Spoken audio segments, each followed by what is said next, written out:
Kate, it is so wonderful to have the opportunity to talk to you today. And I have to tell you, this documentary just blew me away because you are a shining example of, if there's anybody in this world that can make something work, it's you. I want to know where your resilience and tenacity comes from. From my mum, I would say. My Irish mother, I think.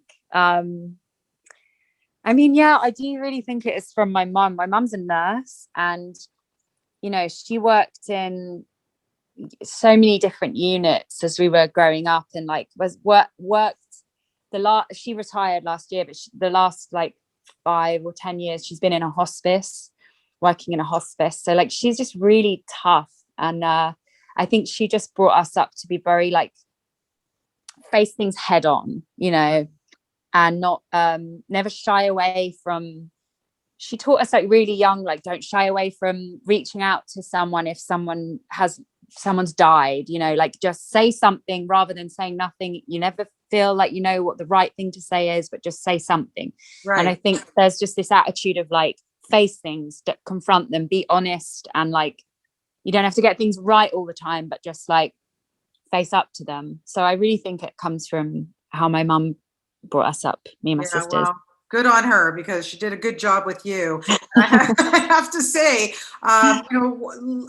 listen, I knew who you were. I knew your music. I loved you on Glow. My God, we'll talk about it at the end. But you really, what your journey, that we really get to know you, and it's really, really deep down and personal. Like you don't hold anything back.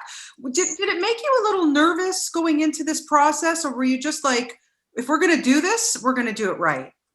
To be honest, I think before going into it, I wasn't really thinking. Like, it was afterwards that I got really nervous. There was a point where I really didn't want the doc to come out, actually. Or like afterwards, because I was just like, I'm just scared and I don't really want to, face. It was like, it's weird because first of all, I got to LA and like, Amy and Anushka were like, oh, we want to shoot a documentary about you. We heard about your performance at Coachella. We'd like to meet with you. And I was just kind of saying yes to everything. So I met with them, and then I was like, sure, like we can film.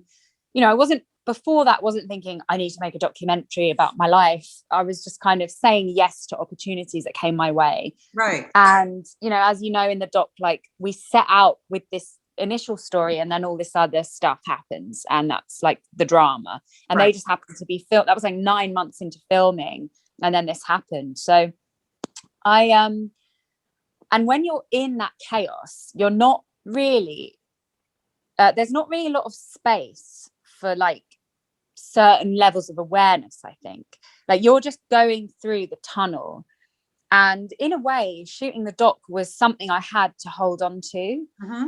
And it was for other people. So I was like, okay, I'm doing this. And like, I don't know, like some of the more emotional moments, just like there's 2 moments I remember coming out that were like, one where I'm in that like beautiful landscape and I'm wearing like the sequins and I get emotional. That actually really caught me off guard.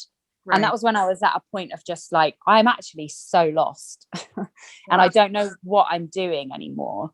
And I feel really worthless. And I'm kind of admitting that to myself for the first time. So that kind of was a shock. And then there was another time where I'm in front of the camera and I say like something really bad has happened.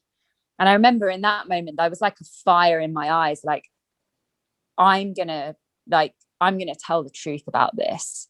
Absolutely. And I felt there's sort of 2 different mindsets. One where I was like really clearly like, this has to come out.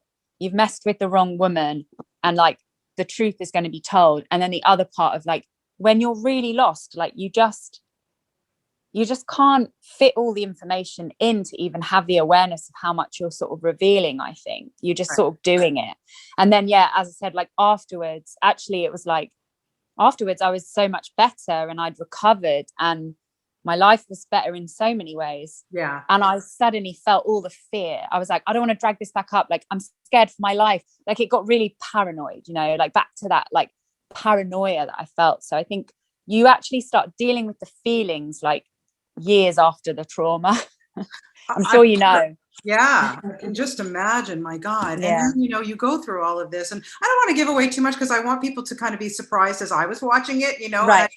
because there's a lot of things that happen where I just gasp and I go, oh my God, oh my God, oh my God, right? But Yeah. then Yeah. you get Glow. And thank God for that because, Thank like I God said, for Glow. you were phenomenal. You were one of my favorite characters, honest to Oh, God.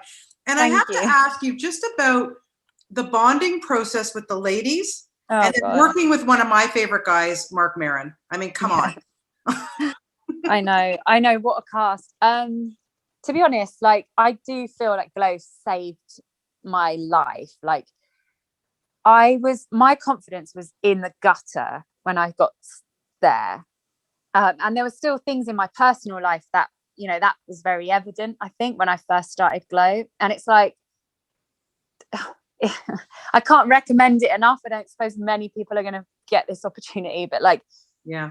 reworking through and like finding confidence again in a wrestling ring with like 15 female comedians Yeah. and Chavo Guerrero, who's like the most incredible, like world-renowned Mexican wrestler Yeah. that like learned to walk in a wrestling ring. And he's just such a like, Chavo's amazing. He's such a like bro, like wrestling, almost like he grew up in this matchful environment, but then he's also so sensitive and so like funny and caring, and like he wrestling to him is like it's like air, it's everything, and the way he would like touch our bodies or put our bodies in positions and teach our bodies how to do these things that they'd never done before. Yeah. It like built a whole new relationship with our bodies. And then we had this like, we're like slamming and like bashing our bodies around, and then also like laughing hysterically. Everyone's doing bits all the time, like Jackie Tone, Rebecca Johnson, Kimmy Gateway. And then all of a sudden it's like someone's emotional and like all these women are like around the other woman. And, that's just our nature. Oh, God, I can't tell you, like, it was the most incredible experience of one of the most incredible experiences of my whole life that I'll ever have. I'll never forget Glow and what it did and what it brought into my life. It's just incredible. Yeah. And working with Mark, I mean, Mark's he's such a like grouch on the outside and then like soft, like melt. There's like a soft, squishy bit like really deep inside, yeah. which I think is even more so out now. And he's so brilliant, like to watch as well, because his acting's so good and he's very natural. Yes, he is. It's like all just like he just does it and you're like, oh, and then you watch it and you're like, oh my God, like it's just him talking, but it's so brilliant. Like he's really talented and he's funny, and it was like a perfect weird group of misfits. And then Chris Lowell with Mark Maron, like the opposite of Mark Maron. Like Chris Lowell is just like so friendly and so sweet and like very outwards, and it's just like what a team of lunatics that they put together. I loved it. I really loved it, and I'm sorry that it got canceled, but maybe we'll have a spin-off for Rhonda. What do you think? I would like to see.